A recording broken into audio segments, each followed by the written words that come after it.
नमस्कार दोस्तों, स्वागत है आप सभी का टीचनेट स्टडी विद अस में। आज की इस वीडियो में हम बात करेंगे अयोध्या सिंह उपाध्याय हरिऔध कृत प्रिय प्रवास पर। आगे बढ़ने से पहले टीचनेट स्टडी विद अस को सब्सक्राइब करना मत भूलिएगा, साथ ही बेल आइकन को भी प्रेस कर दीजिए ताकि आने वाली सभी वीडियोस की जानकारी आपको मिलती रहे। चलिए अब आगे बढ़ते हैं। अयोध्या सिंह उपाध्याय हरिऔध। अयोध्या सिंह उपाध्याय हरिऔध को डॉक्टर गणपति चंद्र गुप्त ने आधुनिक काल का सूरदास कहा है। हरिऔध जी ने अपना साहित्यिक जीवन ब्रज भाषा में काव्य रचना से प्रारंभ किया।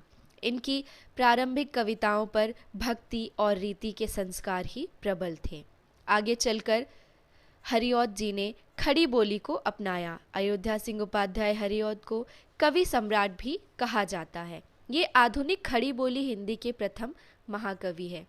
हिंदी साहित्य का इतिहास में रामचंद्र शुक्ल लिखते हैं, इनकी पुरानी ढंग की कविताएं रस कलश में संग्रहित है, जिसमें इन्होंने नायिकाओं के कुछ नए ढंग के भेद रखने का प्रयत्न किया है। ये भेद रस सिद्धांत के अनुसार ठीक नहीं उतरते। खड़ी बोली में इतना बड़ा काव्य अभी तक नहीं निकला है। इस काव्य की बड़ी विशेषता यह है कि सारा संस्कृत के वर्ण वृत्तों में है, जिसमें अधिक परिमाण में रचना कठिन काम है।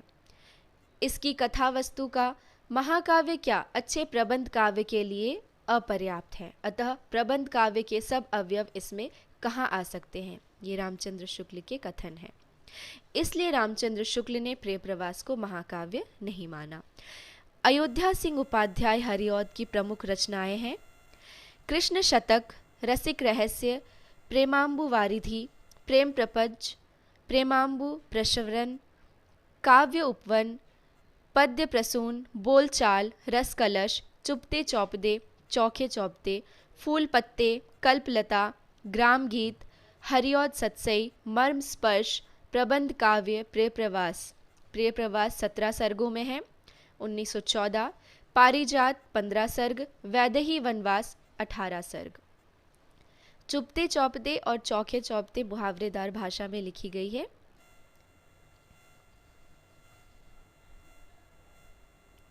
प्रिय प्रवास 1914। प्रिय प्रवास को खड़ी बोली हिंदी का प्रथम महाकाव्य माना जाता है।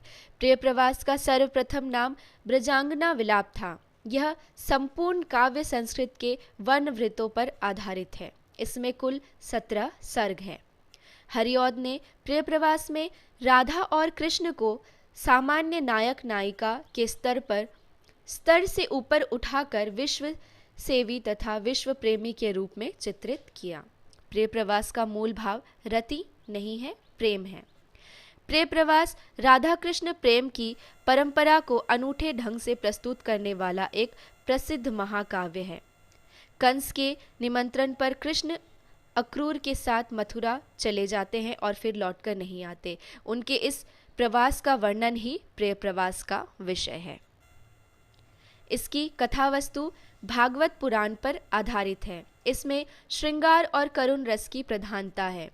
हरिऔध जी ने स्वयं प्रिय प्रवास को भिन्न तुकांत कविता का महाकाव्य कहा है। प्रकृति का मानवीय भावनाओं के साथ एकाकार होना प्रिय प्रवास की सबसे बड़ी विशेषता है। प्रिय प्रवास ग्रंथ पर हरिऔध जी को 1936 में मंगला प्रसाद पारितोषिक सम्मान प्राप्त हुआ था। अगर आपने अभी तक हमारे चैनल को सब्सक्राइब नहीं किया है तो जल्दी से टीचनेट स्टडी विद अस को सब्सक्राइब कर दीजिएगा और हाँ, बेल आइकन को प्रेस करना मत भूलना। 17 सर्ग इस प्रकार हैं। प्रथम सर्ग, इसमें संध्या वर्णन है। द्वितीय सर्ग, इसमें गोकुल वासियों का कृष्ण से विरह होने पर उनका व्यथित होना है। तृतीय सर्ग, इसमें नंद की व्याकुलता एवं यशोदा को कृष्ण की कुशलता के लिए की गई मनोतियां हैं। चतुर्थ सर्ग, इसमें राधा के सौंदर्य का चित्रण है। पांचवा सर्ग, इस सर्ग में गोकुल के विरह का वर्णन है, साथ ही राधा एवं माता यशोदा की व्यथा का मार्मिक अभिव्यक्ति का वर्णन है। छठा सर्ग, कृष्ण यशोदा वर्णन।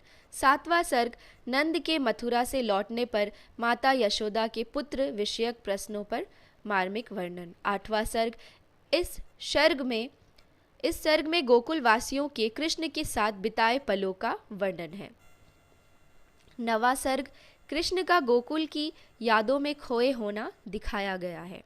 10वां सर्ग उद्धव प्रसंग, 11वां सर्ग उद्धव प्रसंग, 12वां सर्ग श्री कृष्ण का जननायक के रूप में वर्णन, 13वां सर्ग गोपों ने कृष्ण की लोकोपकारी वृत्ति का वर्णन, 14वां सर्ग गोपी उद्धव संवाद, 15वां सर्ग कृष्ण विरह में गोपियों की व्यथा का वर्णन, 16वां सर्ग राधा उद्धव संवाद, 17वां सर्ग विश्व प्रेम व्यक्तिगत प्रेम से ऊपर है हरिऔध जी द्वारा वर्णन। प्रिय प्रवास की कुछ प्रमुख पंक्तियां इस प्रकार है। दिवस का अवसान समीप था, गगन था कुछ लोहित हो चला, तरु शिखा पर थी अब राजती, कमलिनी कुल वल्लभ की प्रभा। प्रथम सर्ग से है।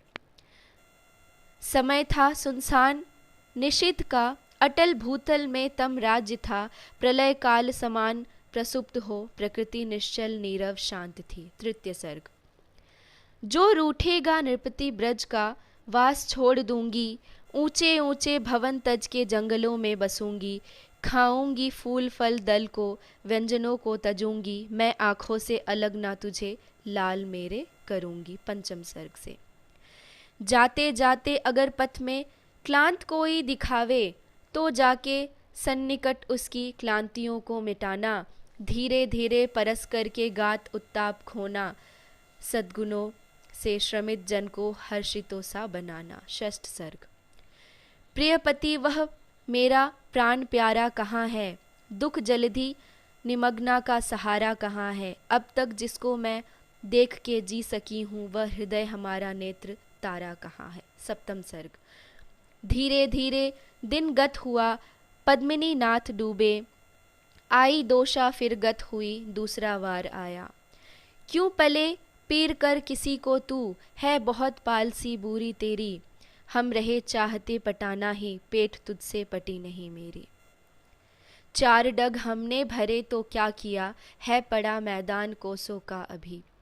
दिवस का अवसान समीप था, गगन था कुछ लोहित हो चला, तरु शिखा पर अब थी राजती, कमलिनी कुल वल्लभ की प्रभा। इन पंक्तियों का आशय है, सूर्यास्त हो गया था, आसमान में लालिमा फैलने लगी थी।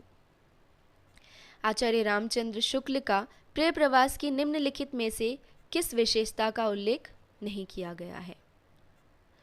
अधिकतर पदों में बड़े ढंग से हिंदी अपनी चाल पर चली चलती दिखाई पड़ती है। इसकी कथा वस्तु एक अच्छे प्रबंध काव्य के लिए पर्याप्त है। यह काव्य अधिकतर भाव व्यंजना और वर्णनात्मक है। सही उत्तर है, इसकी कथा वस्तु एक अच्छे प्रबंध काव्य के लिए पर्याप्त है।